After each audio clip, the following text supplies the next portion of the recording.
Assalomu alaykum qadrli tadbirkorlar va chorva ishqibozlari. Mana yangi yamamiz bugun ikkinchi kun.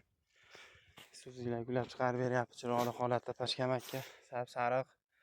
Mana tillarang deydi-yu shunaqasida. Holatlari yaxshi.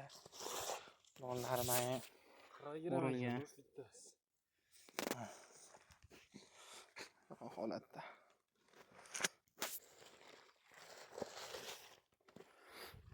Yamadek holatini ham ko'rsatib bering. Yamadek holati ham mana keladi. Sariq. Ayda qo'yilgan.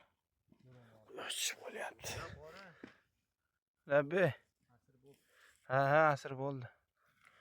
Aynaqa holatda keladi. Aynaqa sariq.